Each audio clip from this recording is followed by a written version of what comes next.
നമസ്കാരം. ചാനൽ 91 ന്യൂസിലേക്ക് സ്വാഗതം.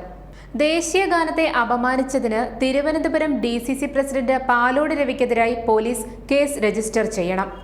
ജനഗണ മംഗളദായക ജയ ഹേ.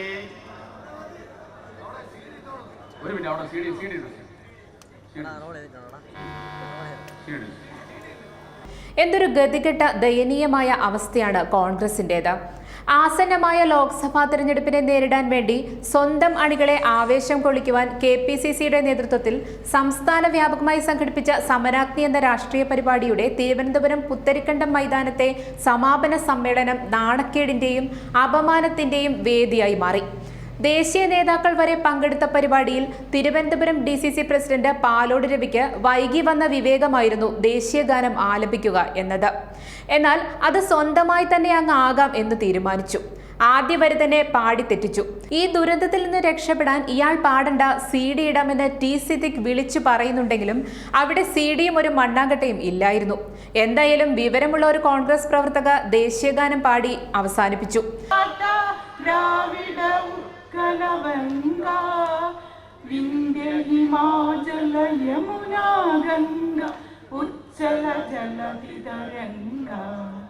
तव शुभ नामे जाहे तव शुभ आशीष माहे.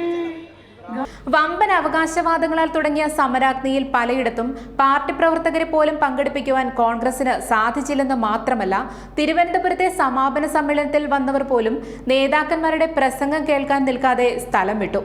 ഇതിൽ രോഷം പൂണ്ട KPCC പ്രസിഡന്റ് സുധാകരൻ പരസ്യമായി ഇതിനെതിരെ പ്രതികരിക്കുകയും ചെയ്തു. എനിക്ക് നിങ്ങളോടൊരു അപേക്ഷയുണ്ട്. നമ്മൾ വലിയ കെട്ടിഘോഷിച്ചിട്ട് വലിയ സമ്മേളനങ്ങൾ നടത്തും. ആ സമ്മേളനങ്ങളിൽ രണ്ടാൾ പ്രസംഗിച്ച് കഴിയുമ്പോഴത്തേക്ക് ആള് പോകാൻ തുടങ്ങും. നേരത്തെ ഈ കസേരയെല്ലാം കാലിയാ. എന്തിനാ ഇത്രയും വലിയൊരു പൊതുയോഗം, ഇത്ര വലിയ ലക്ഷക്കണക്കിന് ഉറുപ്പിക ചെലവഴിച്ചിട്ട് ഒരു പൊതുയോഗം സംഘടിപ്പിച്ചിട്ട്? അതിന് മറുപടി പറയാൻ ഉടനെത്തി പ്രതിപക്ഷ നേതാവ് VD സതീശൻ. അവിടെയും പ്രകടമായ ഐക്യമില്ലായ്മയാണ് കാണുവാൻ സാധിച്ചത്. പക്ഷേ പ്രസിഡന്റ് 3 മണിക്ക് കൊടും ചൂടിൽ വന്ന പാവപ്പെട്ട പ്രവർത്തകരാണ് ഇവിടെയുള്ളത്. പിന്നെ കോൺഗ്രസിനൊരു വലിയ ഗാലക്സി ഓഫ് ലീഡർഷിപ്പ് ഉണ്ട്. ഇന്നൊരു സമാപനമായപ്പോൾ എല്ലാവരും ഈ ജാഥയുടെ സമാപനത്തെ അനുഗ്രഹിക്കാൻ വന്നു. 12 പേര് പ്രസംഗിച്ചു കഴിഞ്ഞു. 13ാമതാണ് ഞാൻ പ്രസംഗിക്കുന്നത്.